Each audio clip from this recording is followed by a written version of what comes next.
Now, in continuing, we have a quick fireside chat. I'd like to invite Daniel from ALN and Caine from Digitax up to the stage to tell us what Digitax is doing.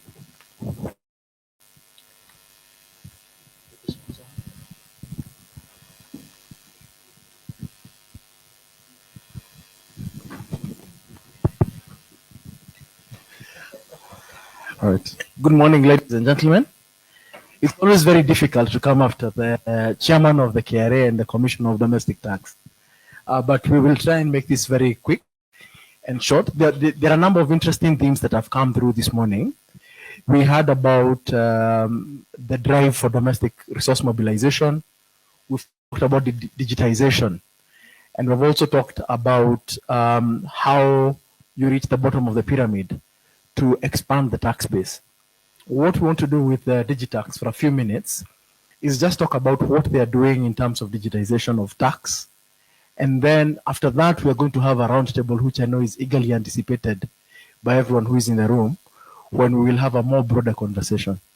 So very welcome, Caine. Maybe you can tell us about Digitax and what Digitax is all about. Great, thank you, and good morning. Good morning, everyone. So Digitax is a tax software platform. So we work very closely with tax authorities across the continent in their mandate around using technology to collect taxes, especially around domestic resource mobilization. So we're currently active in a few markets. And I think to your point and question around resource mobilization, how this works across all sectors of the economy. We found a few interesting things. So first, it's important to recognize the role we play. So we are like a middleware or an interface between the tax authority and businesses and their various systems and technologies, because the whole idea is to transmit this information in real time. So as you raise an invoice or as you make a sale, the tax authority would like that visibility. And now we provide the tools and the capability from a software standpoint to make that possible. Now, the interplay between large taxpayers and medium, small, and micro taxpayers, and even individuals and the informal sector has been very interesting. If many of you remember, when eTIMS first rolled out, there was a famous case of avocado farmers and how they'll comply with eTIMS. And that came from a point of, because it was starting out, there was still a lot of learning and understanding around how to streamline this whole process for all the players. So I think the role the likes of Digitax and technology players can do is build and innovate around the capability that has been provided by tax authorities, KRA being one of them, and basically build solutions for the market so that even as the government thinks about expanding the tax base, there are solutions that cater to all sectors of the economy. So for the large taxpayers, it's normally very easy and straightforward because they're used to compliance and they have systems. But of course, the lower you go in terms of the size of business, for them, a lot of this is new. And what they want is simplified and straightforward solutions. So the way we see it is the more we continue to innovate around the solutions that have been provided. The chairman talked about APIs. For us, we always advocate for as many functions or services as possible to be availed through APIs. Why? Because once you avail it, then you can really build and innovate. When you think about a taxpayer's journey, eTIMS is just but one step. Why? Because eTIMS is just transmitting the information. But the tax journey is only complete when you think about filing, preparing, and paying. So today, a taxpayer has to go through various systems to complete their tax journey. But to the extent that, all this can be availed in terms of it, I think that will then, with time, meet the goals of expanding and enhancing the tax base. So maybe just for the benefit of everyone in the room, when you say you're a middleware, can you explain that a little more? How do you sit in between KRA and the taxpayers? Okay, so the best way to explain it is through eTIMS. So as a commission asked, I believe we're all familiar with eTIMS. So eTIMS is a tool that allows transmission of tax information in real time. Now, when you think about it from a business perspective, there are various systems and solutions that they use to generate their tax solutions. And all these systems were built and set up before eTIMS. So with this new requirement, all the system needs a way to efficiently transmit this information to eTIMS. So as Digitax, we come and look at your system, we look at your business, we also look at your processes, because it's important to understand eTIMS, yes, is a technology, but it also needs to tie into your process and how you basically trade with your customers and your suppliers. So we then now simplify that whole interface where we are saying we'll understand your system and your processes. We'll also then ensure that the requirements and conditions set out by KRA in terms of using eTIMS are met. And then our software does that whole transmission of that information. So we look at compliance and validation on your end, and then you make sure what is sent to KRA side meets the standards or the requirements of eTIMS and the laws and policies around it. So just, some of the challenges that digitization brings. There's been a lot of talk, in essence, about the lowest end of the market and access to digital platforms, whether that is a possibility, is it realistic? There's been some issues around the thresholds. Is it a 5 million threshold? Is it not a 5 million threshold?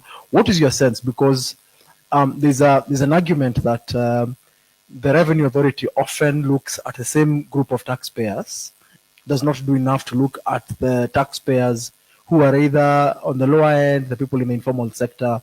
Or what's your sense in terms of what you've been doing, the challenges and the opportunities that this drive for digitization can bring? Yeah, that's a good question. So I think rightly so, our tax authority has looked at this in terms of how do we ensure that we do two things. One, we don't risk the process or the system of tax collection, yeah? Because you can bring in a new technology and it collapses the ability to collect and mobilize taxes.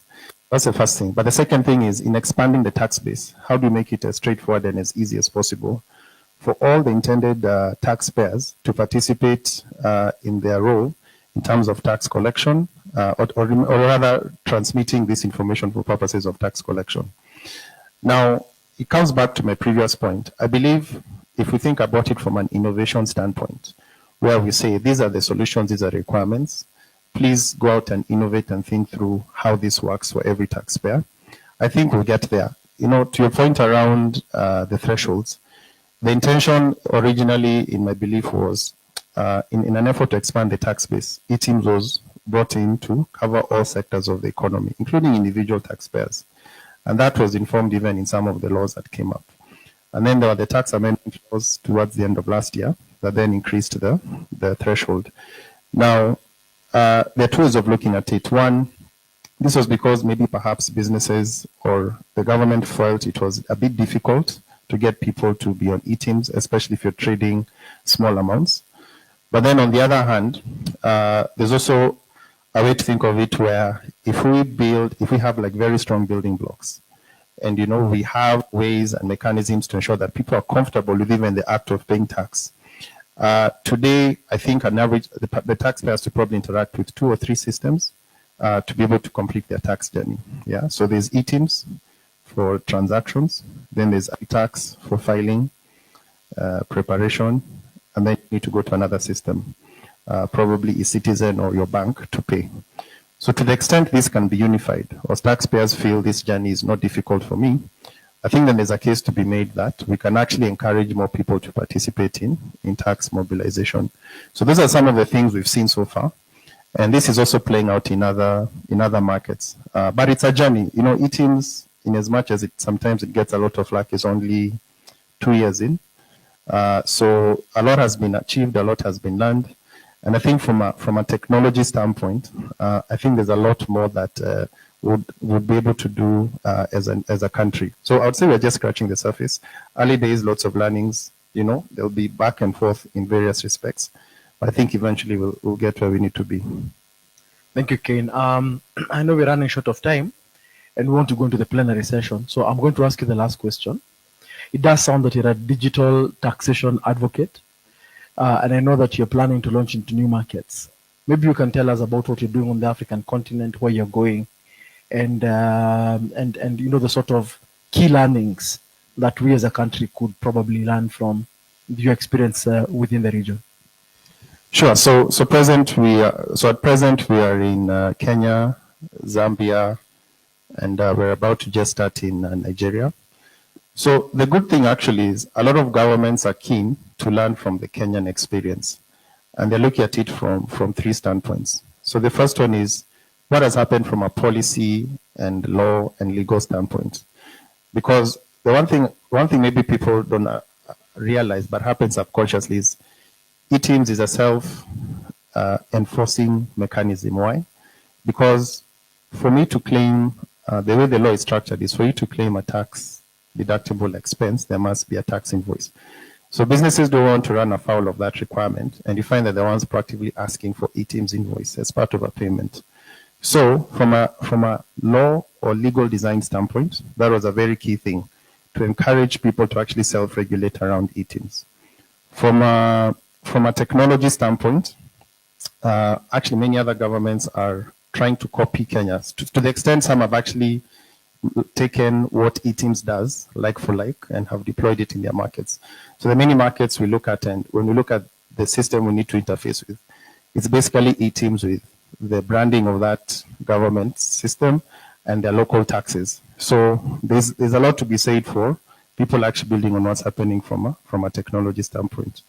And then the third thing also, maybe zooming a bit out, is the fact that Kenya's technology system, at least from a government standpoint, is fairly well integrated. So right now on eCitizen, you can actually do quite a lot, including using eTIMS. You can use eTIMS on eCitizen. Now, many governments don't have that interconnectedness, and you find that many different systems are not talking to each other, and they're looking to learn from the Kenyan experience. So in summary, I would say a lot of governments are looking to what Kenya is doing. They're also thinking around how does this work in their context, because of course eventually they'd like to capture as many taxpayers, but there are mainly other legal, political, economic scenarios to think about. But from what we are seeing so far, we feel in the next 2 to 3 years, majority of African governments will have an eTIMS equivalent. As we speak, there are 33 countries in Africa that have an e-invoicing mandate. 19 are mandatory, 14 are voluntary, but the way things are trending, we see tax technology being a core part of governments and tax authorities' core strategy in the next 2 to 3 years. So, lot to look forward to in the next coming months and years. Thank you very much, Caine. Thank you very much. I think he deserves a clap of applause. So we can head back there for the next session, which I think, Andrew, you and I are coordinating. Yes, me and you are moderating the next session, but I have some ground rules to set first.